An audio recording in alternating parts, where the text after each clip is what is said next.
Esta noche en Lunes de Mina, la pandemia, la crisis económica y la fisura en el entorno del presidente. ¿Cómo está sobrellevando el Ejecutivo estos momentos turbulentos? Lo discutimos junto al ministro de Hacienda, el señor Benigno López, el ministro jefe de gabinete, el señor Juan Ernesto Villamayor, y el ministro asesor político, el señor Daniel Centurión.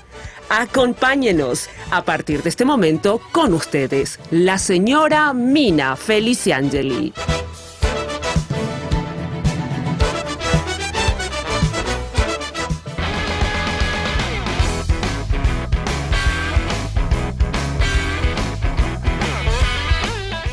¿Qué tal? Muy buenas noches, ¿cómo están ustedes? Espero que como siempre, muy, pero muy bien, a pesar de los pesares. Bueno, muchísimas gracias también como siempre a la queridísima Tinola Borbón con esa chaqueta en blanco y negro. Amo el blanco y negro, fíjense qué detalle de los bordados espectaculares. Muchas gracias Tinola, muchas gracias chicas. Ya sabes que si quieres consultar con Tinola puedes hacerlo al 021 52 50 60. Tinola empieza a abrir el taller, digamos, ya para todo el mundo a partir de agosto, me decía. Hace algunas excepciones conmigo, obviamente, porque soy la mimada. ¿Qué vamos a hacer? No, no solamente conmigo, pero abren los talleres ya desde agosto. Así que recuerden, 52 50 60. Ya saben, en el Facebook y en las redes en general, Tinola Borbón S.A.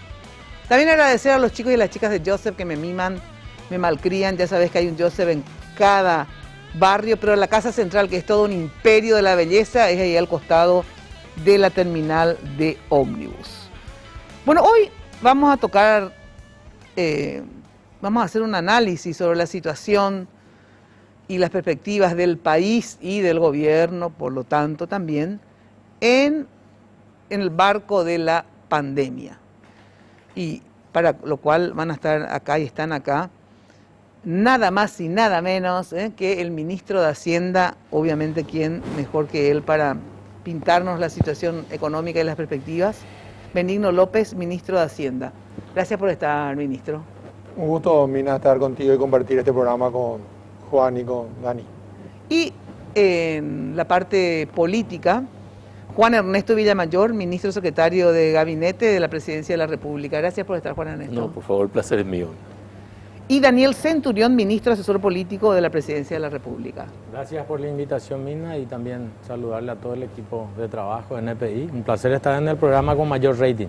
Gracias, gracias. También les cuento que se retransmite por Radio Monumental. Y hablando de Radio Monumental, estoy muy contenta porque también estamos muy bien en la radio.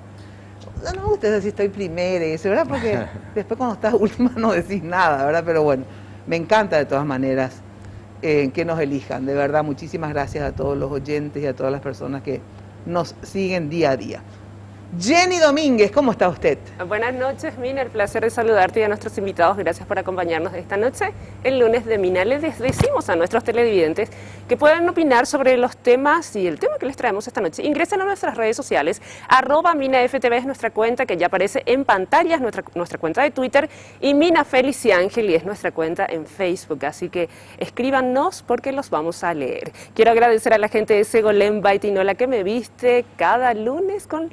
Muchísimas gracias, así que un saludo grandote a Tino y a Luz. Ahora sí vamos al informe. La semana pasada sorprendían las declaraciones del senador Enrique Baqueta en Radio Monumental y recogimos sus declaraciones y luego las declaraciones del senador, del ex senador, mejor dicho, Eduardo Peta, y actual ministro de Educación. Y también recogimos del archivo lo que dijo el presidente de la República con respecto a los ministros que son cuestionados dentro de su gabinete. Escuchemos.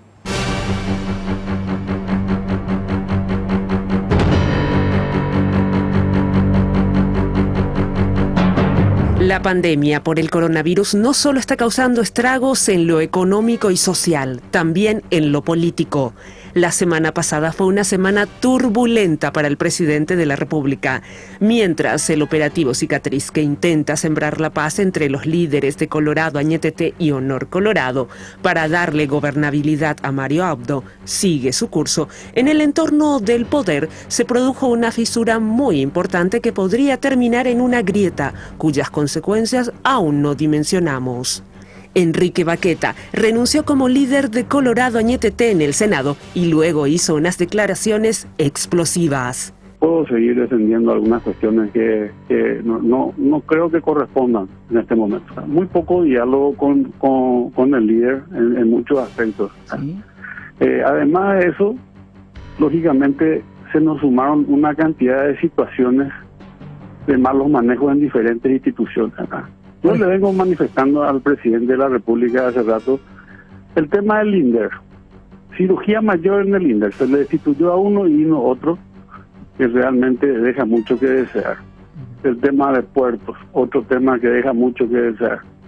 Tiene que ser cambiado. Julio tiene que ser cambiado. PETA, y peleé muchísimo para que él sea el presidente de la República. Tenía otra expectativa, a lo mejor como otra gente, que él decía que él tenía bien, pero para eso debería de tomar decisiones importantes y que haya una cirugía mayor en los hombres de su gobierno. Cirugía mayor. Existen problemas con respecto al tema del endeudamiento. Es uno de los puntos de los cuales yo también me hago eco. Sí. ¿Por qué? Porque nosotros prácticamente al libro cerrado hemos concedido un endeudamiento de 1.600 millones de dólares y prácticamente todas las bancadas le dimos ese cheque en blanco al presidente. Y no hace falta que nadie se enoje con el presidente. El pueblo se va a enojar con el presidente dentro de muy poco si él no toma ese tipo de decisiones. Y es lo que yo siempre le manifesté, hay que darle señales claras. La gente está enojada porque no hay cambio. ¿Y cómo vamos a seguir endeudándole al país si no hay un proyecto, si no hay un plan? Los citados no se quedaron callados. Añetete necesita fortalecerse, Añetete necesita voceros de la gestión del presidente, como lo tuvo Cárcel en el gobierno anterior, donde fui senador. O sea, el movimiento Añetete cree que hoy no tiene ni vocero y por ende le falta fortaleza al no tener esa vocería. En la Cámara de Senadores no se ve, en la Cámara de Senadores no se ve, no se siente. Es decir, es muy fácil, porque si vos me decís PETA tiene que ser cambiado, pero ¿por qué? Te pregunto, ¿por qué? Bienvenido Enrique Riera, bienvenido. Mira que tiene muy buena dicción, un hombre que sabe hablar, un hombre que maneja datos. Imagínate poco si Enrique Riera viene al movimiento. Mazzoleni va a seguir en el cargo, está haciendo un gran trabajo.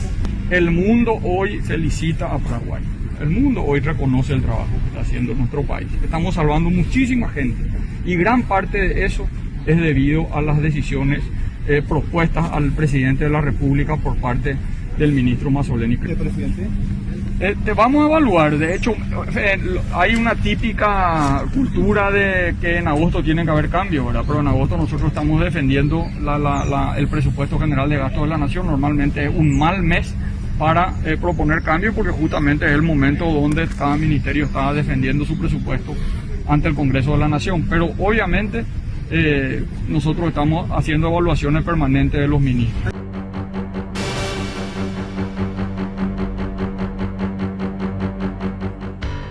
Bueno, después quiero, obviamente, escuchar el parecer de ustedes sobre esta posibilidad de cambios, de hacer un refresh de la administración, digamos, de gobierno. Pero quiero empezar primero con la caracterización de la situación, ¿verdad? Económica. Empecemos con lo económico, porque hoy, sin lugar a dudas, es lo que prima, digamos, el descontento económico, producto de una pandemia, combinado solamente con otro tipo de aciertos o desaciertos económicos que hemos llevado adelante como política, y también el arrastre histórico de un montón de problemas, pero hoy la prioridad es a ver cómo salir de esta situación económica. Pero antes de ver cómo salir, ¿cuál es la situación económica y las perspectivas económicas, Benigno? O sea, si podemos analizar así, por ejemplo, en términos macroeconómicos, algunos puntos que para mí siempre me suenan y me dan, porque yo no soy economista, pero soy una ciudadana que más o menos siento y entiendo cuando las cosas están bien o mal en relación a nuestra moneda, ¿verdad? Cuando las cosas bien o mal, el déficit fiscal, ¿verdad? Si hay para los pagos de salarios, pues me dijeron que supuestamente en 2 o 3 meses no habría plata para pagar salarios, o no hay, luego ya por eso se está usando del préstamo, el tema de la inflación, la deuda, el crecimiento y las recaudaciones. Si vos para mí esos ítems, ¿verdad? Siempre me ubica económicamente a ver cómo estamos o cómo no estamos. Bueno, yo creo que es muy acertada la pregunta, Mina. Tenemos que partir del 2019, un año horrible, que pensamos que no se iba a repetir. Las recaudaciones cayeron alrededor de 300 millones de dólares, producto de la sequía y de producto después de la inundación, después de los incendios, después de la situación regional de los países vecinos. 300 millones. 300 millones de dólares de recaudación menos a la que habíamos proyectado en el presupuesto del 2019, que trajo aparejado un plan de reactivación económica que dio sus resultados. Desde julio hasta febrero de este año hubo un crecimiento consecutivo en 8 meses seguidos, llegando al mayor crecimiento en febrero, 7.1, 7.3 de la economía. Nosotros esperábamos un año espectacular en cuanto al rebote, ¿verdad? Pensamos inclusive recuperar los 300 millones que impactaban como pérdida del año pasado. Lamentablemente viene la pandemia y eso arruina todas las expectativas que tuvimos.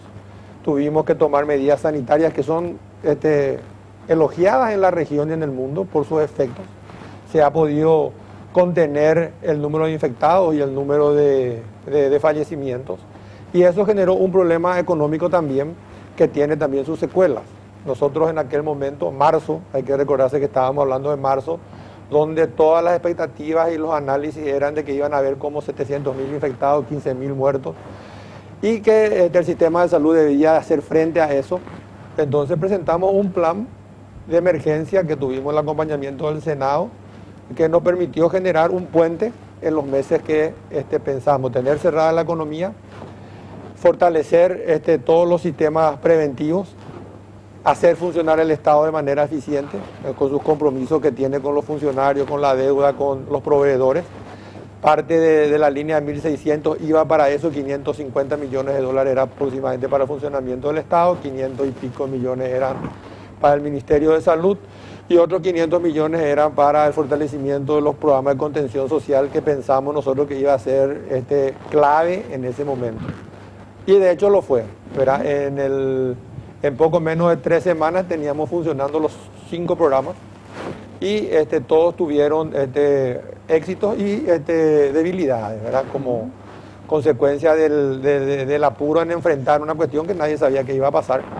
Tuvimos, como pensamos, un horrible abril, una caída de más de 12 puntos en la economía. Y un mejor mayo en la economía, medio cuando se fue abriendo la economía, se fueron alineando las expectativas. Y nos da la esperanza de que probablemente tengamos un año no tan malo como se pensaba. De hecho, las multilaterales y las calificadoras de riesgo le dan a Paraguay el país menos golpeado de la región. Y para el año que viene el país con un posible rebote importante que estamos esperando alinear con el plan de recuperación. Obviamente, cuando el un paquete... posible rebote importante, más o menos, ¿qué quiere decir? Alrededor del 6 puntos del crecimiento. 6 puntos de entre crecimiento. 5 y 6. ¿Para el año que viene? Para el año que viene. Son proyecciones y las proyecciones en este momento son difíciles de hacer porque no hay números, ¿verdad? Entonces, ¿qué vimos del plan? Nosotros pusimos un plan similar en tamaño a los de los países poderosos de la región, 4 puntos, 5 puntos del PIB, en la economía a través de un esfuerzo fiscal sin precedentes, que es la línea de crédito que se aprobó, más un programa monetario de liquidez abundante, casi 2.000 millones de dólares de liquidez para que los bancos se sientan cómodos en su sistema y no tengan problemas de liquidez a la hora de hacer frente a sus clientes. Y eso tiene, sí, mirando hacia adelante, un efecto importante porque hoy estamos nosotros ante un choque de oferta y de demanda. Los países a los cuales nosotros exportamos nuestros productos, todos van a caer, entre el 8 y el 11% aproximadamente. Y Paraguay va a caer también entre el 2 y el 5% aproximadamente, que es un choque de oferta. Entonces la situación es muy complicada, que a nosotros se nos complica más aún con la tremenda informalidad, que no pudimos llegar de manera eficiente a los sectores más informales, a pesar de que nuestro plan de Pivot funcionó. Llegamos a casi 1.200.000 personas en 2 pagos a sectores que quedaron sin ingresos, ¿verdad? Y estamos pensando continuar eso en el plan de recuperación. ¿Qué hablamos? La deuda subió, como subió la deuda de todos los países del mundo. Sigue siendo la más baja de la región. Eso te iba a preguntar. De 24 llegamos al 29%.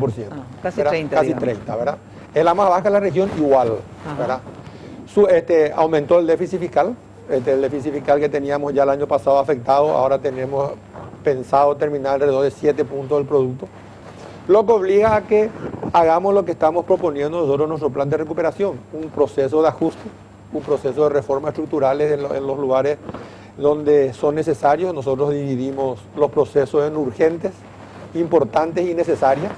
Las urgentes son la ley de responsabilidad fiscal, la que nos va a permitir alinear la expectativa hacia adelante, cómo vamos a converger otra vez al 1,5, pensamos llegar en 4 años. Verá, la ley del sector civil, pensamos que la meritocracia tiene que ser la regla a partir de ahora, que los procesos tienen que ser bien delineados, bien planificados.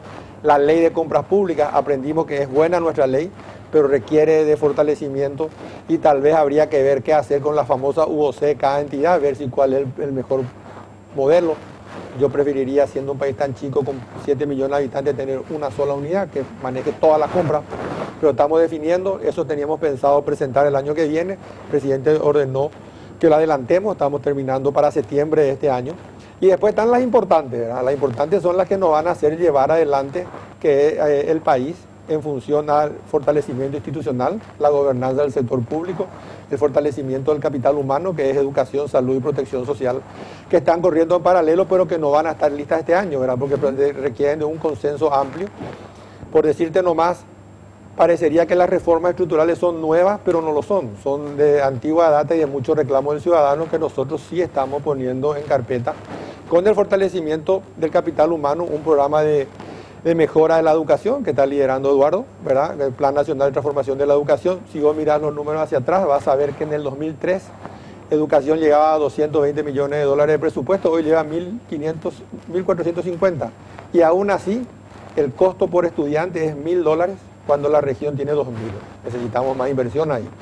Si miramos salud, la salud tampoco no es un lugar donde se ha hecho maravilla en los últimos años. Sufrió el problema presupuestario. Salud tenía un presupuesto, al revés te dije, Salud tenía un presupuesto de 98 millones de dólares en el 2003, hoy tiene cerca de 1.000 y aún somos el país con menos inversión pública en salud y con mayor gasto de bolsillo del ciudadano. Esas son reformas que están en carpeta hace rato. ¿Nosotros qué hicimos para resolver esos problemas? Porque no es que no hicimos nada, pasamos una reforma tributaria importante que va a blindar los recursos para educación, salud y seguridad, clave de los programas que un gobierno tiene que dar al ciudadano, educación, salud y seguridad, que dirían todos que es lo clave que tenemos que hacer. Los recursos adicionales que traiga la reforma van a ser direccionados ahí y la ley los blinda claramente.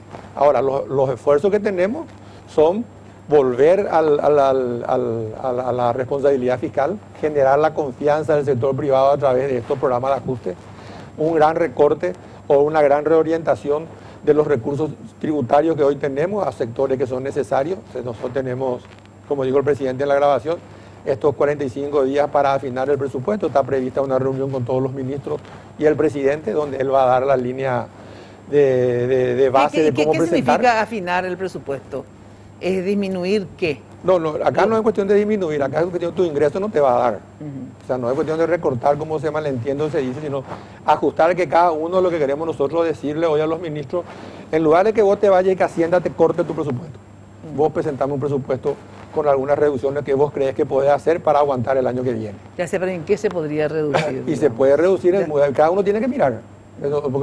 Porque todos los presupuestos me traen como si fuese que no hay pandemia, como si fuese que los recursos presupuestarios el año que viene van a ser iguales. 300 más 400 más 600 millones de dólares y vamos a tener un año difícil.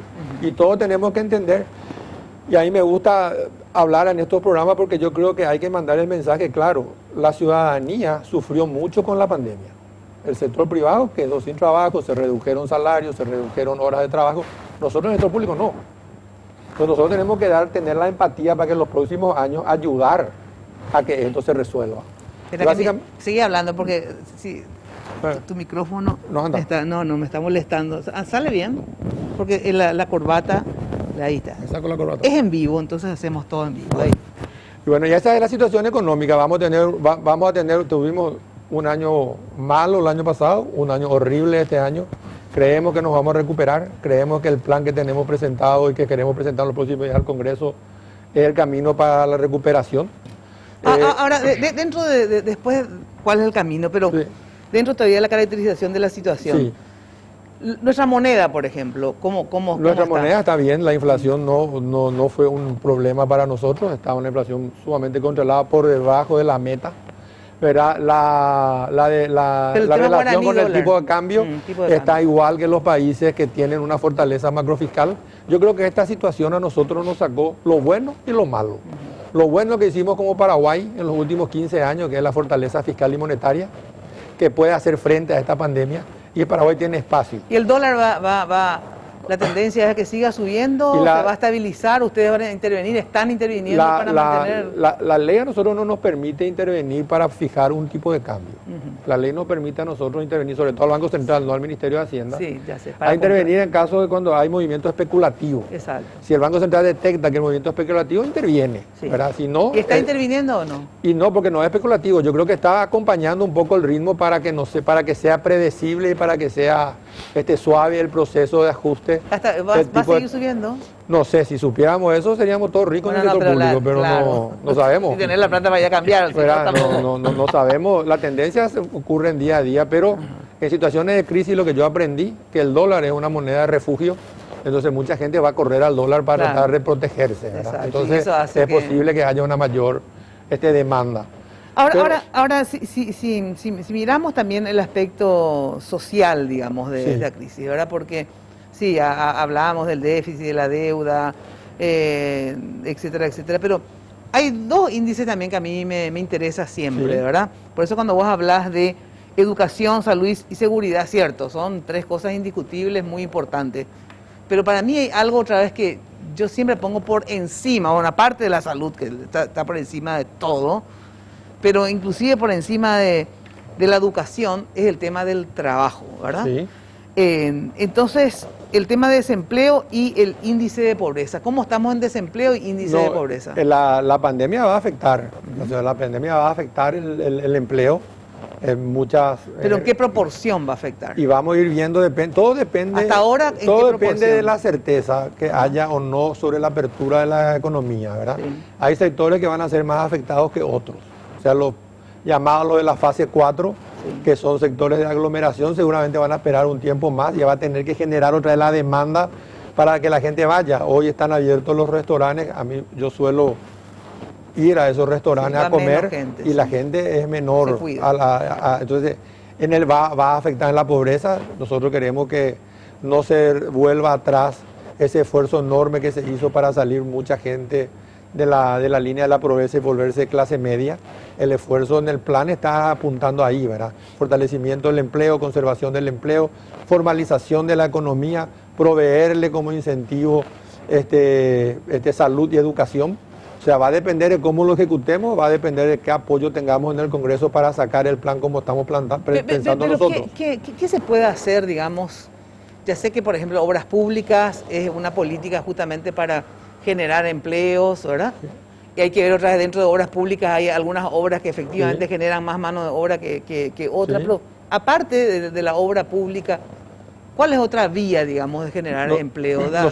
No sé, llamarle a los argentinos que están tan mal y encima tienen un gobierno que para ellos no significa mucha confianza para el capitalismo y para el sector de la burguesía argentina, darle posibilidades de que vengan a invertir acá, o sea, ¿qué política nos podemos dar? Nosotros vamos a usar todas las herramientas que tenemos dentro del plan. Están también medidas que van a facilitar la inversión nacional e internacional. ¿Por ejemplo? Medidas de facilitación, ¿verdad? O sea, todos los procesos burocráticos, todas las exigencias que se tienen hoy, sobre todo en cuanto a residencia, en cuanto a trámites, vamos a tratar de simplificarlo para competir con los eventuales inversores que de todo el mundo va a ver. O sea, Paraguay yo creo que es un país clave. Pero tenemos que dar una política más activa, me parece. No solamente famoso esperar que la gente se entere que este es un país relativamente estable. Nosotros nos vamos a hacerlas con las presentaciones, hicimos varias presentaciones por Zoom o por Teams. Hay mucho interés en saber. Cuando subió Aníbal Fernández, que me disculpen los argentinos, pero todos sabemos que obviamente es un gobierno de tales características que genera desconfianza en el sector productivo argentino, ¿verdad? Y yo justamente decía, no me acuerdo si hablaba con el ministro de Relaciones Exteriores, que yo creo que tiene que haber una política agresiva en el buen sentido de la palabra hacia los argentinos, no sé, ir a una comisión, que se vaya Juan Ernesto, vos, no sé quiénes, que hablen con los empresarios argentinos, les digan qué pueden invertir, que tienen acá todas las facilidades. Porque pero vos sabés que nosotros justo con Benigno estuvimos hablando con empresarios argentinos, estuvimos en Buenos Aires. Ahora, acá se creó una dificultad que antes no existía. El problema es que ni siquiera se puede viajar. O sea, hasta eso está limitado. Si va a venir un argentino a la República del Paraguay... Sí, bueno, pero vino Macri, por ejemplo, justamente yo creo que para eso, en una de las cosas. Pues, entonces, cada uno puede creer con absoluta libertad. Pero lógico, pero tiene más que puede venir. Cuando las papas queman, vos te puedes asegurar naturalmente. Lo que te quiero decir es que el esfuerzo no necesariamente se va a reflejar del mismo modo, porque hay una dificultad para moverse. Sí, cierto, absolutamente. Entonces, a cada solución que nosotros vamos aportando, vamos encontrando una dificultad que se crea desde un punto de vista no realizable. Es decir, ni siquiera podemos decir, han cometido un error. ¿Cuál? Es una pandemia. Claro. Es algo que no está previsto. Donde le tuvimos que decir a la gente, señores, quédense en su casa. No puede ir a trabajar. Y naturalmente eso afectó todo el circuito productivo. Ya no se trata solo de decir qué medidas tomar. Es que no se puede tomar otra. La medida de salud se contraponía a la medida económica. Y acá lo que desapareció es el cliente. No es una decisión del gobierno. Es el cliente, lo que decía Benigno hace un momento. Si me voy al restaurante, pero el cliente no está en el restaurante.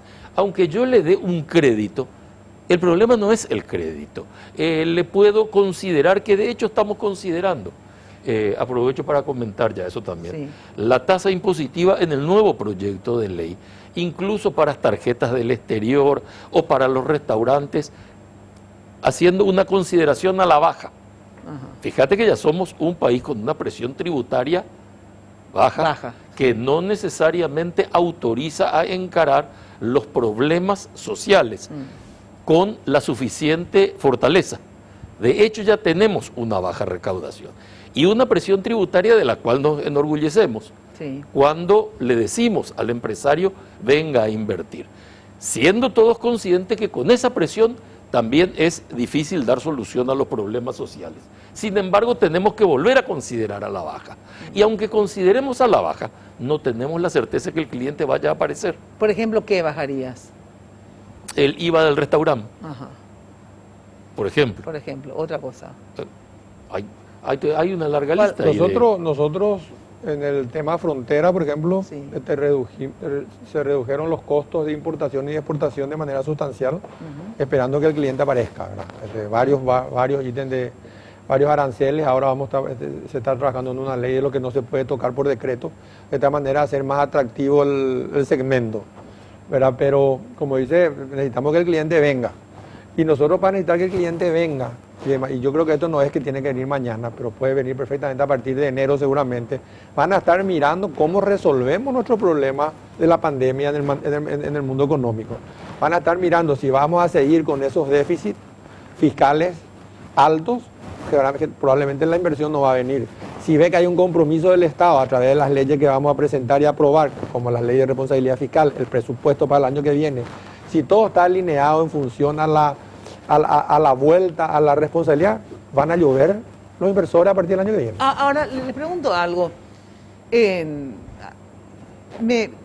El hecho de ser un país productor de alimentos, esencialmente, ¿verdad? No nos da una ventaja también, en el sentido que el alimento no se puede prescindir, ¿verdad? Y esa es la ventaja, eso es lo que se ve como un mecanismo de que no vamos a caer tanto. Porque el sector agrícola, ganadero, el hidroeléctrico funcionó, ¿verdad?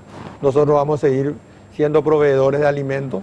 Se ve que el año que viene puede haber otra vez un buen año, entonces esos son los anclas que nos sirvieron a nosotros para que nadie prevea un crecimiento, una caída tan grande. O sea, la más grande, el que más grande piensa que vamos a caer, creo que es el fondo, que vamos a caer alrededor del 5% del producto.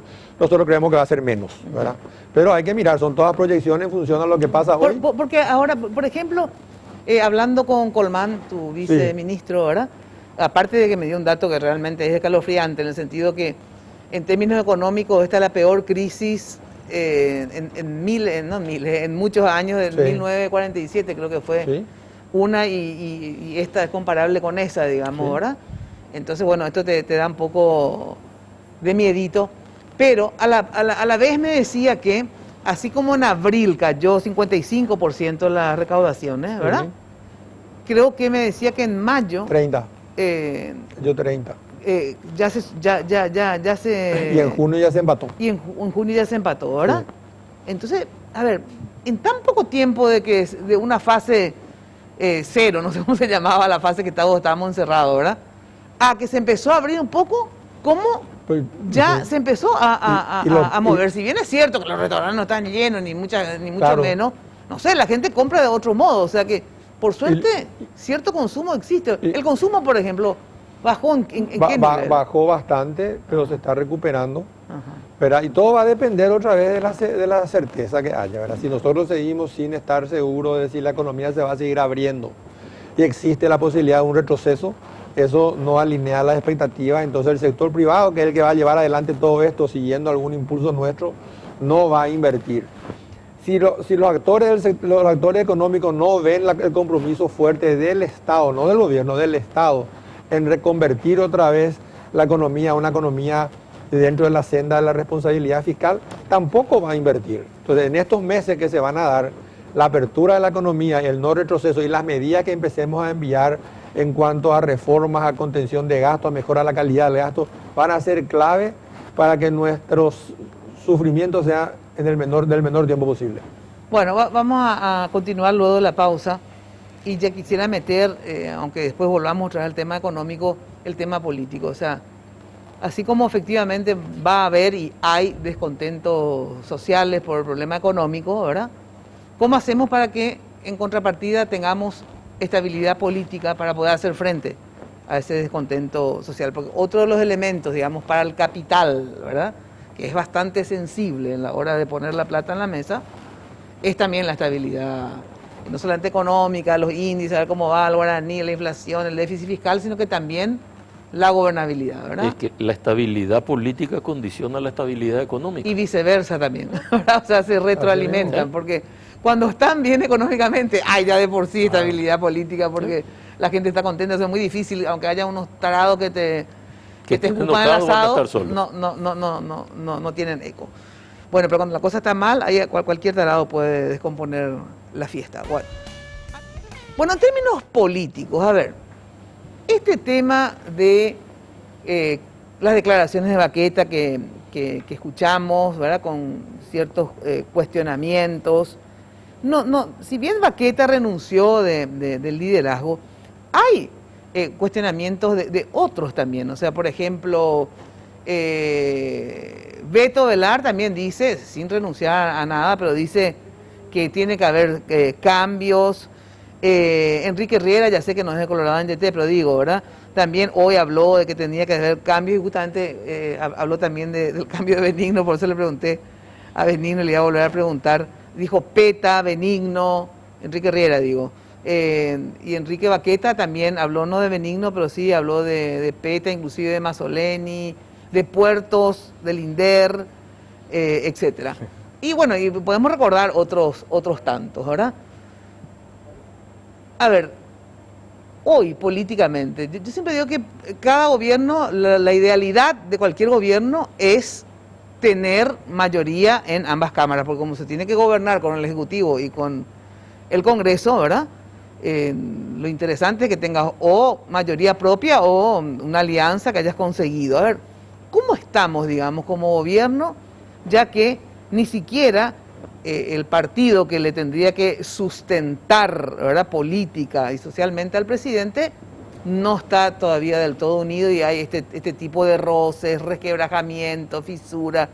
No importa cómo le llamemos. Se está trabajando, Mina. A ver. Se está trabajando ya hace un tiempo. Antes que nada quiero agradecerte porque es tan importante la contextualización de la situación que vive nuestro país con la región, con el mundo y principalmente hoy el gran desafío que son justamente las políticas económicas agresivas que tiene que inyectarse con el liderazgo de Benigno, con el equipo económico nacional, porque muchas veces sacamos de contexto esa realidad. Acá las economías más robustas, los sistemas sanitarios más fuertes de países de primer mundo hoy han sido golpeados fuertemente. Y Paraguay no es una isla. En la región vemos la situación en la que están atravesando Brasil, Argentina, nuestros países vecinos. Hoy justamente estaba viendo la actualización, más de 80.000 fallecidos en Brasil, más de 2.000 en Argentina, más de 2.000 en Bolivia. Uruguay, que tiene una población que no llega al 50% nuestro, tiene la misma cantidad de fallecidos. Tenemos un éxito sanitario, pero evidentemente ahora tenemos el gran desafío económico. Sí. ¿Por qué contextualizo eso? Porque tiene relación también con la cuestión política. Porque a partir de ahí se generan los grandes debates y las instalaciones que nosotros siempre, el presidente de la República y todo el equipo que lo acompaña, ha tomado las críticas más ácidas de la oposición y en los últimos tiempos inclusive de miembros de nuestra propia bancada en el Senado, tratando de construir. Y vos señalabas la cuestión partidaria. Y Mina, tenemos que nosotros retroceder en breves segundos, hacer un análisis cómo asume Mario Abdo Benítez el gobierno. Por primera vez, creo que yo, post 89, no creo que me equivoque, acá Juan Ernesto me va a corregir, el Partido Colorado asume un gobierno y arranca ya con el partido dividido. Eso no existió en ningún gobierno. Sí, existió. Nosotros... Con Argaña. Con Argaña y Guasmosi, no. La polarización era mayor. ¿Dónde se genera el quiebre? Históricamente, justamente en la renovación de autoridades partidarias, ahí es el punto de inflexión. Pero la asunción de un gobierno no tuvo la división que tuvo nuestro partido. Sin embargo, estamos haciendo a la inversa. Ya hubo una predisposición importante del presidente de la República el año pasado, el año antepasado, su presencia en la sede partidaria, porque esa es nuestra casa, Mina. Nosotros somos partido de gobierno. Así es, para así no se dan cuenta. Esa es nuestra casa. Nosotros tenemos que allí tocar los grandes temas nacionales, debatir las grandes alternativas y recetas que se puedan elevar al Ejecutivo, traer a las mentes brillantes del partido que puedan aportar en lo económico, en la salud pública, seguridad, en la cuestión social.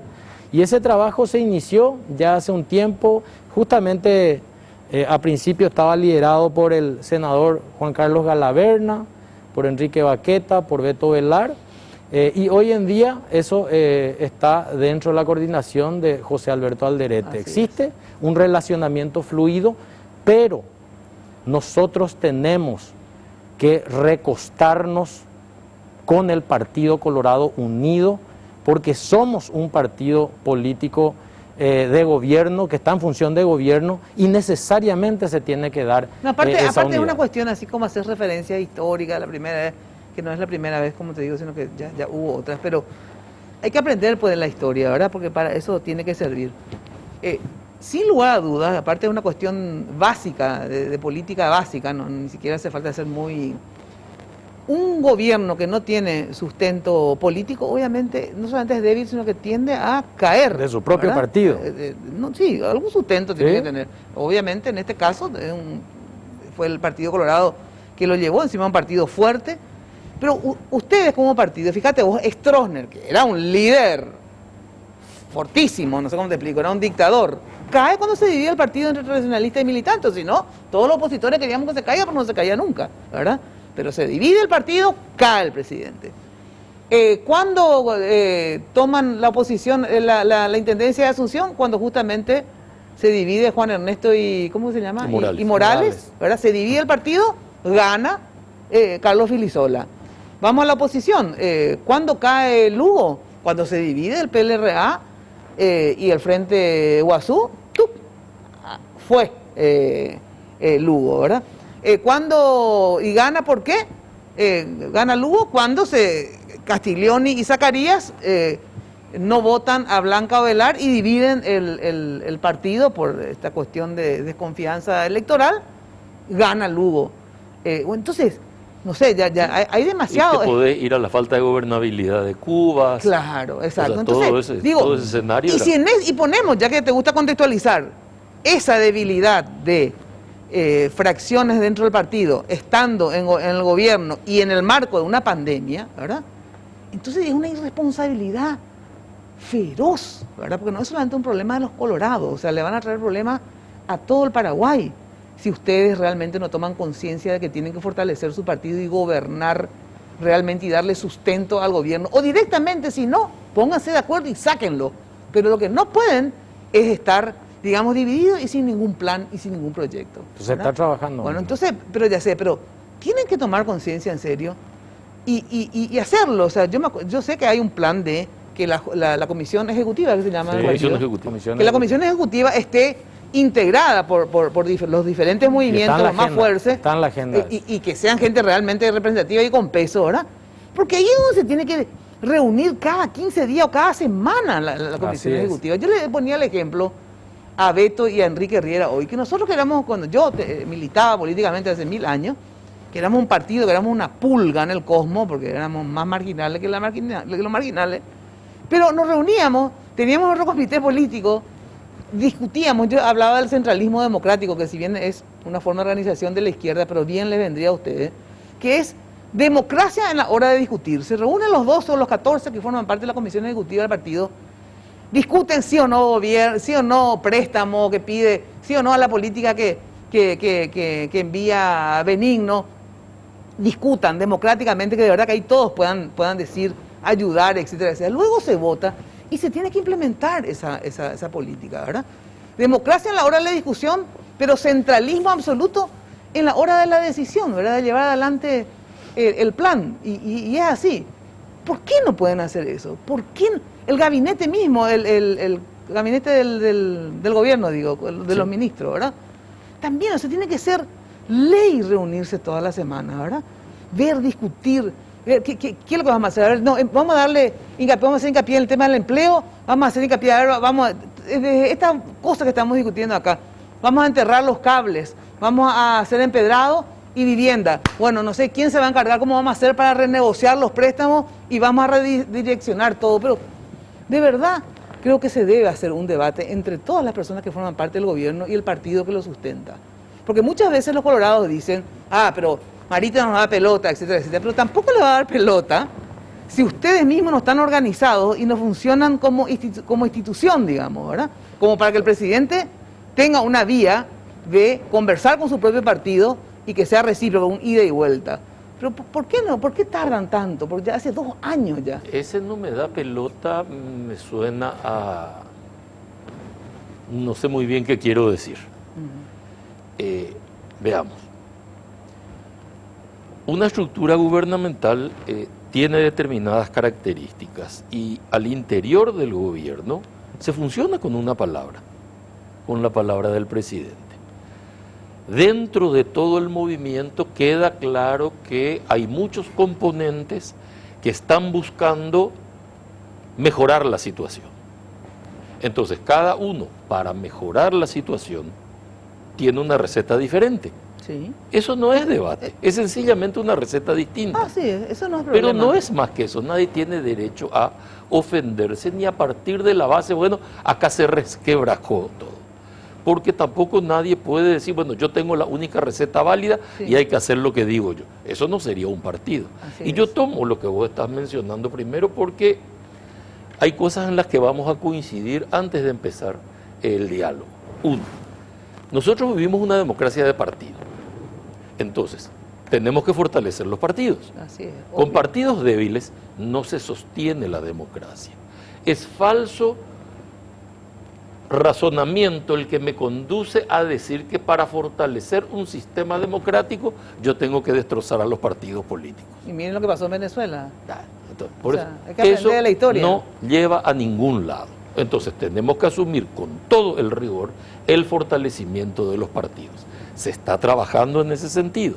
Naturalmente existen pequeños roces, asperezas que vienen de otros momentos que se tienen que superar porque el roce y la aspereza existe siempre en política. Ese es un condimento indispensable de la vida política. Y bueno, y se está superando. Y todo lo otro, aquello que se ve casi como una crítica, yo francamente lo considero sencillamente un aporte. Veo de cada manifestación dónde hay razón y dónde no. Y te voy a poner dos ejemplos de los que estábamos conversando. Uno, estaba conversando con Benigno, hablaba Benigno de la solidez de la macroeconomía paraguaya, no una solidez construida en 120 días ni en 360, sino una solidez que ya tiene 15 años. Y esperamos, y lo dice todo el mundo, el mejor resultado económico para Paraguay respecto a toda la región. Y yo me animo a decir respecto a muchas más regiones, porque tampoco veo que los países europeos vayan a ser menos golpeados por esta pandemia. O sea, sus números tampoco están para decir, bueno, descorchemos champán. La cosa no es así. Sin embargo, ¿cuál es la propuesta que escucho? Hay que cambiar al ministro de Hacienda. Y le digo, ¿cómo esperamos? ¿En serio cuando tengo éxito económico tengo que cambiar al ministro de Hacienda? Somos el país que mejor o en segundo lugar ha podido controlar adecuadamente este producto que se llama pandemia. Pero tengo que cambiar al ministro de Salud. O sea, da la impresión que cada vez que algo se destaca lo tengo que cambiar.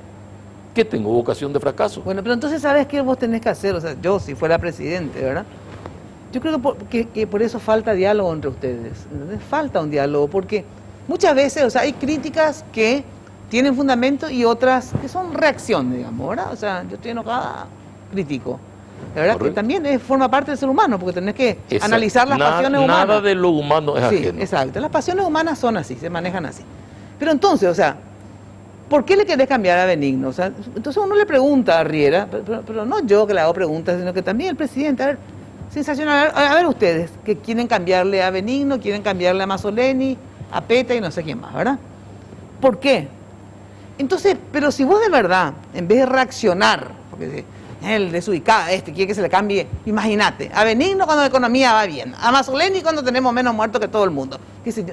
Y bueno, ¿y qué con eso? O sea, hay que escuchar, porque por ahí, a lo mejor a Mazzoleni, digamos, hay que hacer ajustes, no sobre su respuesta a la pandemia, que con buenas políticas sanitarias, sino que tiene una pata débil, ¿verdad? Sin duda. Que es la administración del ministerio, ¿verdad? Sus políticas sanitarias pueden ser muy buenas y dieron resultados, ¿verdad?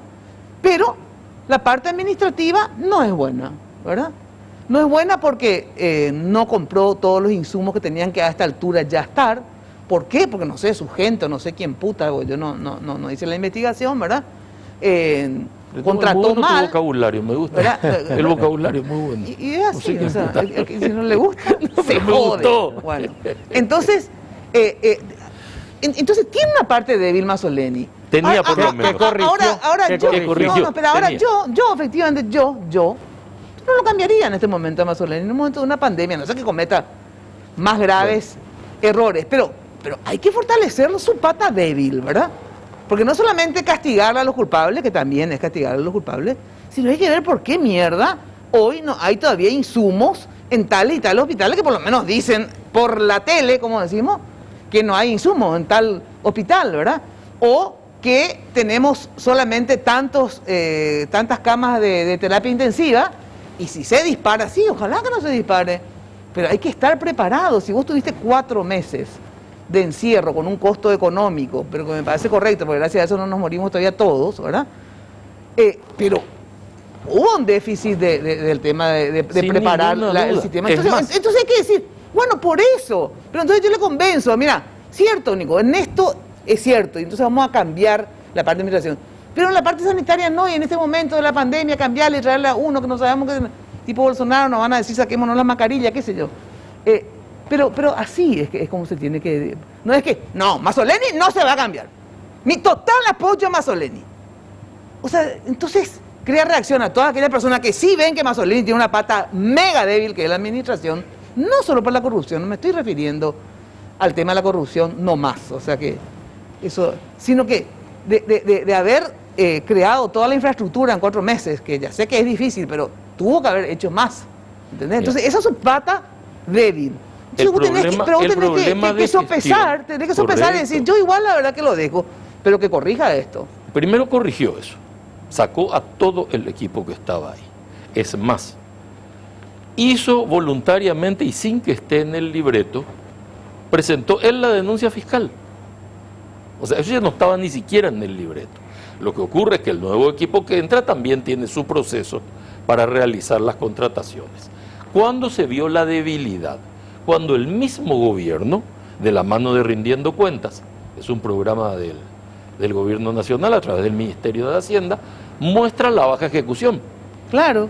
Pero es el gobierno el que mostró, no es que hubo un descubrimiento. Pero yo no digo que haya un descubrimiento, pero esa es la pata débil, porque no puede haber una baja ejecución, cuando en realidad hay una situación de demanda real de que tenemos que estar mejor equipados en salud. Entonces, si vos tenés la plata, ¿verdad? Y no ejecutás habiendo una necesidad, está mal. O sea, es que el primero igual Mazzoleni a lo mejor, de verdad, yo no digo que él sea un corrupto, el primero en reconocer nada. Fue el gobierno. Y bueno, pero de nada decir, reconozco que estoy gorda, pero hace 10 años que estoy gorda y no bajo de peso. Pero se cambió a todo el equipo, te vuelvo a decir, se cambió a todo el equipo, se corrigió todo eso. Bueno, pero no se modificó el hecho. Yo no veo todos los hospitales, 500 camas más de UTI, no sé cómo se llama, toda la gente, o sea, eso es lo que la gente quiere ver, Juan Ernesto. Yo te puedo asegurar que si había todo, a lo mejor hasta el tema de la corrupción se podría entender, bueno, una empresa tal que falló, esto que lo otro, pero la cuestión es cuando no se ve esa otra parte, desde que uno se encerró 4 meses y hoy hay deficiencia. Por ejemplo, no sé, un amigo mío, ¿verdad? Que lo amo, lo adoro, ¿verdad? Se fue al IPS, se lo operó de un aneurisma, tiene otro aneurisma, tiene que volver a operarse. ¿Y sabes qué le dice hoy el médico en el IPS?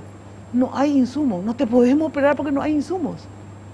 Entonces, y eso no es solamente COVID, eso pasa embarazadas que vienen. Señora Mina, ¿sabes qué? No me reciben. En la época del COVID, hablo con Portillo, hablo con el de San Pablo, famoso, hacer todas las gestiones para ayudar a la gente, ¿verdad? Pero te digo nomás de que, entonces, esa parte, la gente se molesta, se indigna con justa razón, ¿entendés? Claro. Entonces, no puede ser que no haya insumos o que los médicos digan que no tienen todos los insumos de protección, cuando existe 500 millones de dólares que se le dio. Pero, a ver, volvamos al punto anterior, que es lo que vos me planteabas y ahora entraste en otro tema. Te digo, y que yo no soy de las que dicen que tienen que cambiarse a Mazzoleni, pero volvemos atrás. ¿Me permitís volver atrás un segundo? Claro, todo lo que me planteaste es que no escuchamos. Y yo te digo, sí escuchamos. No es que no escuchamos, sí escuchamos. Ahora vos me estás haciendo el planteo de fondo. Muy bien, el planteo de fondo es otro problema. No quiere decir que al que nos criticó, al que nos dijo, hay que cambiar la Mazzoleni, no le hemos escuchado. Sí le hemos escuchado. ¿Y en qué se vio? ¿Eso me decís? Y te estoy diciendo que se cambió a todo el equipo. Yo Pablo, ni sabía que se le cambió a todo el equipo. No se publicitó eso. En todos los diarios salió. Bueno, ¿qué es a todo el equipo? A todo el equipo. Desde la Dirección General de Administración y Finanzas, pasando por todos los funcionarios que están dentro del proceso de adquisición. Todo se cambió. Todo. Y bueno, ¿y los nuevos son peores que los anteriores? No, pero 130 millones de dólares en ejecución ahí. Sí. Claro. 4 que están en proceso de adjudicación y que se están llevando adelante. Los procesos de licitación de salud no son fáciles. Son complicados y hay una guerra terrible de siempre en el proceso. O sea, no va a ser un proceso donde vas a poder comprar rápido y encima tener la experiencia de que la ley te permitía comprar rápido, cuando compraron rápido salió mal. Entonces ahora vas a someter al proceso. El proceso no te va a dar ninguna posibilidad de que te equivoques. No va a ser una decisión discrecional tuya como es la que pretendimos en la ley, porque en la ley le pretendimos dar la libertad de comprar rápido mañana a Mina si tenía el medicamento y el insumo. Ahora, como funciona esta situación, van a hacer un proceso mucho más, por ejemplo, más controlado. Yo, por ejemplo, por eso justamente esto sabía que iba a suceder. Cuando se denunció que de esta forma se prestó a la corrupción, etcétera, etcétera, yo dije, Dios mío, ahora el tema es que cuando en una pandemia, efectivamente, hay que hacer las cosas rápido. Y por ahí hay cosas que tienen un costo diferente, etcétera, etcétera. Pero eso vos tenés que explicar y no por eso retroceder y bueno, jódanse, ustedes querían todo ordenado, ahora se va a joder, porque vamos a tener todo ordenado, pero van a tardar 5 meses cuando vos ya te moriste. Ay, sin corrupción, pero vos muerta. Yo prefiero nomás que haya corrupción y que me salga en la vida. Te lo digo categóricamente. Entonces, por eso digo que hay que sopesar, Nosotros hay que actuar actuamos, inteligentemente. pero acordate Ni te que vas al otro extremo para darle el gusto a estos pelotudos que nos critican todo, ¿verdad? Ahora No, vamos pero al es que no- proceso es que no- burocrático no, de que haga que se mueran todos, Tampoco porque es también le van a burocrático, pero es un criticar. proceso más Ya controlado. sé, y eso es lo que te digo. Pero el ser humano es, Mina. Vos no te vas a llevar, a irte a la horca para hacer un proceso rápido cuando no tenés seguridad del proceso en sí. Yo creo que es normal que haya pasado esto. Yo creo que están haciéndose los ajustes. Vamos a ver qué pasa, pues si estas licitaciones se terminan. Se bajaron 80 millones de dólares en licitaciones también, que estaban de alguna manera infectados, de alguna manera tan complicados. O sea, el Ministerio está haciendo lo que puede en el Ministerio de Salud en tratar de responder Ya sé, pero cuando vos- en la necesidad. por Hay eso te 100 digo- camas más de terapia, no es Por, que no por hay eso más te digo cosas. que en esta situación hay que actuar inteligentemente y con huevos, las dos cosas, inteligencia y huevos. Eso significa que, es cierto, sos gobierno y recibís crítica, te equivocás y te viene todo un malón encima, a veces con justicia y a veces no con justicia, pero vos tenés que justamente explicar, decir, miren gente, lo que pasa es que si hacemos en este proceso, tenemos estos inconvenientes, pero si nos ponemos muy estrictos en el tema del control para que no haya corrupción, porque hay veces que hay corrupción y otra cosa que en la pandemia todos sabemos que los precios efectivamente se dispararon. se dispararon Los y no precios había son diferentes a los anteriores, ¿verdad? Entonces, Pero sí. yo no creo que sea pero que no pro se vaya liberal. al otro extremo, que para que no le rompan las bolas, como vos decís, para que no mi cabeza no me corten, agarrar y hacer todo lento, porque también te van a cortar la cabeza por haber hecho tan lento que la gente se murió Y va- porque no y trajiste los vamos, insumos. yo Ahí tiene que creo- haber un yo punto creo que medio están, de ser ¿verdad? cierto control, pero hacerlo. Yo creo que están en un proceso de ir equipando, ¿verdad? La curva sigue siendo manejable según ellos y tomaron las medidas administrativas apropiadas en su momento, aparentemente, ¿verdad? No podemos saber, no estamos ahí, pero es lo que yo veo de lo que están comentando e informando, hay una ejecución mucho mayor que la anterior, que están todos en proceso, que vamos a ver cuando impacte en el momento que adjudica y paga, ¿verdad? O sea, si no, nosotros todavía no sabemos en Hacienda. Pero yo quiero sacar dos cosas de lo que vos dijiste. Vos dijiste hace 2 años que no se habla. Más o menos dijiste algo como si fuese que estamos en silencio. Yo te voy a contar 5 ejemplos de que se habla. No, yo sé El que año se pasado habla, sí. sacamos un presupuesto ideal en el 2019. Eso es Sí, producto no, del muchas veces diálogo. habló. Sí. Sacamos una reforma tributaria que nadie quería, sacamos porque se habló. Sacamos la ley del tope fiscal, una ley complicada económicamente que parecía que no la íbamos a sacar, sacamos porque se habló. Sacamos un presupuesto súper austero para este año en función del efecto del año pasado y se sacó también un presupuesto adecuado. Sacamos la ley de emergencia en la pandemia. O sea, no es que el presidente no habla y le falta Ya sé, muñeca ya para sé. hablar. No. Este Lo- hecho lo- del lo- enojo lo- de lo- Enrique, que seguramente es doloroso para todos los que le conocemos, porque es nuestro amigo, es nuevo. Entonces, seguramente pero se va a tomar la medida correctiva en el tiempo. ¿verdad? Claro, lo de Enrique nomás, si fuera nomás, puedo decir, bueno, que se tome una medida correctiva y que vuelva Enrique, qué sé yo. Pero el tema nomás es que desde que asumió Marito, ¿verdad? O sea, yo por lo menos rompí las bolas siempre porque tengo ese concepto de la necesidad del sustento político para que un gobierno sea gobernable y sea estable, ¿verdad? No le vamos a dar nada. Primero luego cuando vos ganás, se supone, y yo le decía esto tanto a Santiago Peña como a Marito en la previa, y que obviamente mucho menos después se hizo en el post, que lo tenía que hacerse. Si yo gané con el 60% y vos me aportaste ese otro 40% porque hiciste campaña para darme ese otro 40%, yo te tengo que dar por lo menos el 30 o el 40% del poder a vos. ¿Entendés? Porque si no, no gobernamos juntos, obviamente. Yo voy a tener todo el gobierno y vos vas a seguir haciéndome oposición porque te quedaste haciendo viento con la pelota a pesar de haberme apoyado a mí. Entonces, y ustedes saben bien que en política es compartir el poder, o si no es mentira que estamos juntos si no compartimos el poder. Entonces digo, y pasa también en la Junta de Gobierno, de nada sirve venir, no es que no de nada sirve, categóricamente que sirve, pero digo, se tiene que hacer algo más institucional y más estable. Por eso que la unidad del partido es importante, que funcione cotidianamente, no desesperadamente me voy junto a Carte para que no me vote el juicio político y estamos así pendiendo de un hilo a ver si a Carte cuál es lo que es su simpatía hoy, si está de buen humor o de mal humor. No podemos así. Justamente para eso se tiene que estructurar, ¿verdad? Un sistema institucional en el partido donde funcione, se hable, se comprenda, aparte de los líderes que obviamente tienen cada uno su locura, digamos, y su estado de ánimo. La ¿verdad? democracia tiene dos escenarios, la confrontación electoral Y terminada esa confrontación electoral, la gobernabilidad. Sí, pero eso no se hizo. Claro, estamos de acuerdo, por eso digo. Y ya pasaron 2 años, eso lo estoy diciendo. ¿Cierto que ahora a la inversa, ahora vamos a hacer la inversa. Después de 2 años se está conversando, hay una agenda construida, reitero. El doctor José Alberto Alderete está encabezando justamente esa agenda de unidad al interior del partido, que para nosotros es fundamental. Primero, consolidar la unidad partidaria, la gobernabilidad. Y paralelamente también con la oposición las otras organizaciones políticas. Pero empezar a tener por lo menos una base. Por supuesto. Pero, Mina, existe una agenda, se está trabajando demasiado lenta en esa agenda, mi rey, porque yo ya hablé con Alderete el año pasado. No le des más la razón porque te va a criticar. No, pero de en verdad, los próximos días criticar porque yo vamos a consolidar. De verdad, el problema es que el Paraguay está, porque aparte de que yo les aprecio a los colorados, son muchos amigos, famosos colorados, no, les aprecio mucho, mi familia fue colorada, etcétera. Claro que tengo pero aparte son gobiernos, entonces ya es una cuestión de simpatía, es una cuestión de necesidad. Mina, hoy no existe ya un quiebre, una división profunda. Sí, ya hablan Mario y Horacio, pero también tienen que... Existe cordialidad, existe conversaciones fraternas. Bueno, consoliden entonces eso, de verdad. Y esa consolidación es lo que se está culminando dentro de esa también agenda. No solamente consoliden porque tienen que estar ahí para las fotos y que se reúnen, sino porque de verdad va a ser productivo. Totalmente. Va a ser productivo que 12 de estos ñatos, qué sé yo, no sé, Baqueta, Beto, Riera, decime quiénes están en la Junta de Gobierno, qué sé yo, no sé, lo que le conozco a ellos después. La Comisión Ejecutiva. Claro, la Comisión Ejecutiva, ¿verdad?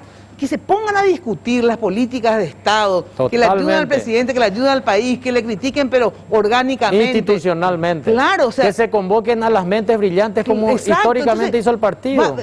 Va a ser productivo. Claro. O sea, no solamente que la unidad para darle gobernabilidad a Marito. Sí, no, olvídense, aunque le odies a Marito, ¿verdad? Y no le aguantes.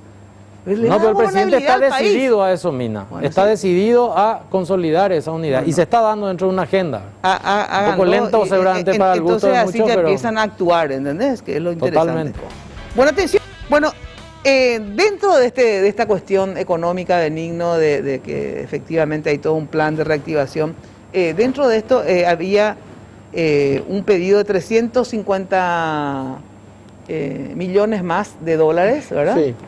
Que se presentó, se va a presentar. Se va a presentar. ¿Cuándo van a presentar? Apenas terminemos el proyecto de ley, lo vamos a presentar solamente a fin de esta semana o la siguiente. ¿Estos 350 esencialmente era para qué?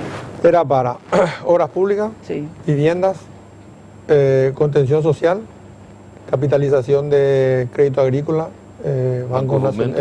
fondo ganadero y IPS. Bueno, si no te aprueban esto, ¿qué pasa con esa parte de la pata del plan? Y no hay. No hay eso. No hay eso. No es que se puede usar otra plata. No, hay una confusión.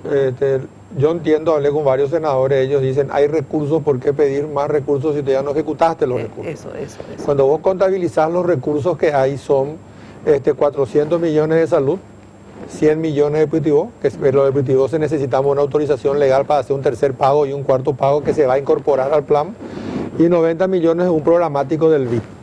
O sea, dentro de eso también está hoy la ley de FOGAPI, que ya autorizaron usar la ley de emergencia en la misma cantidad que necesitábamos, o sea, 270 millones de esos 600, en principio ahora ya no hay porque va a FOGAPI.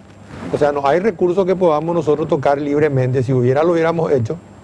Pero nosotros creemos desde Hacienda que Paraguay tiene todas las posibilidades para salir adelante. Tiene espacio para la deuda, tiene espacio para la mejora del gasto y tiene espacio tributario.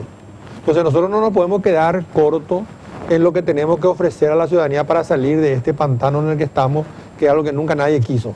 No podemos pecar de cortos en el planteamiento, y tenemos todas las herramientas fiscales, monetarias, económicas para ir descomponiendo la fortaleza fiscal.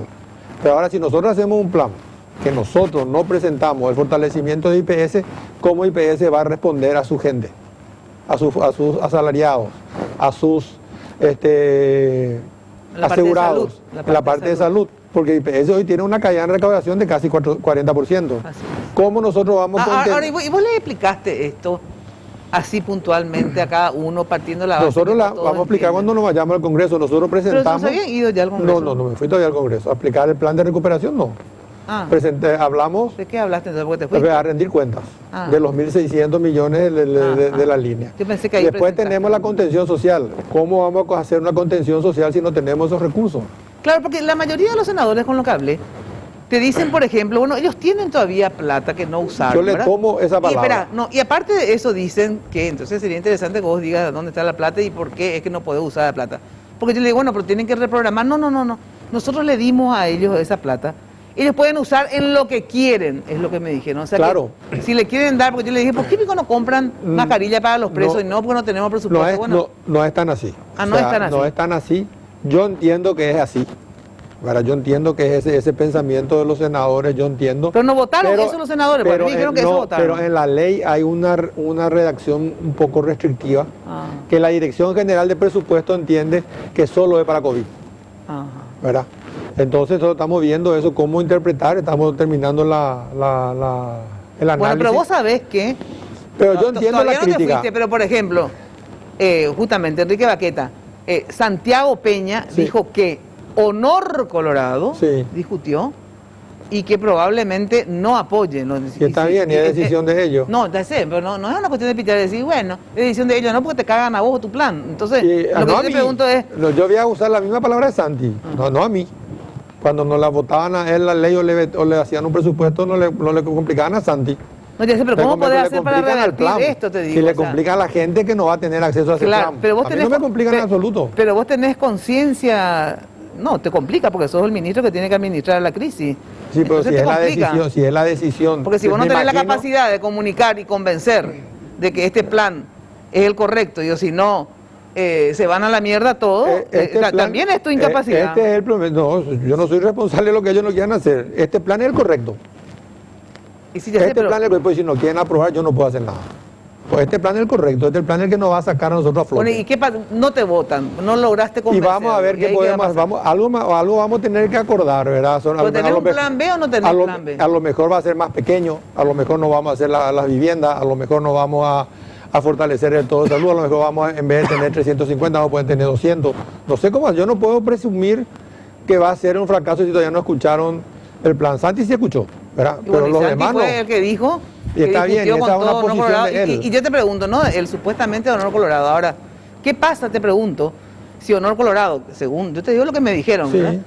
No vota Honor Colorado la deuda y unos cuantos de ustedes tampoco. ¿Tienen, ahí ya le pregunto a ustedes, ¿tienen políticamente armado, en el buen sentido de la palabra, digo, el apoyo a los 350 que necesita el gobierno para llevar adelante el plan económico? Tenemos que trabajar en ese armado.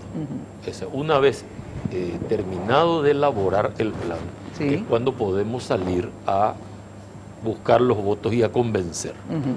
Entonces, claro que hay que hacer un trabajo previo, tenemos que salir a hablar. Yo no creo que hoy a esta altura haya una palabra definitiva en ninguna parte.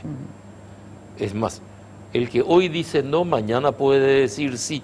Depende de la explicación y depende del esfuerzo y el empeño que pongamos. Entonces, pongamos el empeño, nada más. O sea, partís de un no, porque eso es lo que están diciendo, ¿verdad? Sí. Partís de un no mayoritario, te digo todo, un no mayoritario. Ninguna duda. Vos tenés que entonces partir de esa base, que sabés que tenés que ir a remar. Tengo que remar contra la corriente, eso. Pero no es imposible hacerlo. No es imposible. Hay que revertir. Hay gente que se está adelantando a decir no. Hay gente que le tiene más temor a la deuda. Y me parece fundado, no me parece mal, pero yo le tengo más temor a lo que nos puede pasar si no tomamos la decisión. Y eso es lo que hay que discutir como población. Entonces, una vez que pongamos en cada plato de la balanza los pros y los contras, vamos a tener la capacidad todos de razonar y de tener una postura objetiva. Estas son las últimas cosas. Bueno, se nos refue el tiempo, como siempre, así. La ultimísima pregunta, ¿van a haber cambios en el gabinete de aquí a agosto, a septiembre? Se está evaluando. El presidente tiene que tomar esa decisión de aquí a agosto, septiembre. Hay gente que te dice, hay que hacer cambios, y a poco que le haces la siguiente pregunta, ¿cuáles? No sabe decirte cuáles ni por qué. Entonces, un gobierno requiere de la responsabilidad de decir, estoy cambiando esto por esta razón. y para conseguir este objetivo. Bueno, ese también es un esfuerzo. ¿Va a haber cambio? Sí, tiene que, o sea, se está evaluando y lo que hablaba Juan Ernesto, tiene que haber un análisis riguroso, que es lo que está haciendo el presidente de la República. Acá no podemos nosotros, por una cuestión de percepción, perder la visibilidad objetiva en el análisis y en la rigurosidad que tiene que haber. Pero el presidente de la República está analizando, se están monitoreando todas las instituciones, se están revisando con lupa algunas instituciones y finalmente eso vamos a dejar a cargo de él, finalmente que anuncie aquellos cambios que se puedan realizar. Benigno, ¿qué sabes de los cambios? Yo creo que es importante que haya cambios, sobre todo en la visión del Senado en aprobar nuestro plan, porque ese plan es importante para todos. Si no sale ese plan, nosotros vamos a hacer todo el esfuerzo en convencer. Es como bien decía, un problema de todos. O sea, todos vamos a tener un problema si no sacamos un plan consensuado. Y yo espero tener un buen diálogo con ellos para explicarles las fortalezas y debilidades del plan para sacarnos de esto. Yo creo que es importante que haya un cambio de actitud, a lo mejor nuestra, en explicar más, y de ellos en querer escucharnos para saber cuáles son las alternativas para salir adelante. ¿Y cambios en el gabinete crees que van a haber? No, nunca te digo nada, Marito. Ni le preguntaste, ni discutiste con él. No, yo creo que a veces hay que ver eso, ¿verdad? Yo creo que una decisión de él está analizando como siempre dice, y él va a tomar la decisión en su tiempo, ¿verdad? O sea que habrá que ver cómo se desarrolla su análisis. Bueno, muchas gracias por acompañarnos, gracias también a ustedes por estar siempre. Nos volvemos a encontrar de lunes a viernes de 16 a 18 horas por Radio Monumental y todos los lunes acá por Noticias Paraguay con Lunes de Mina. Muy, pero muy buena noche. Chao.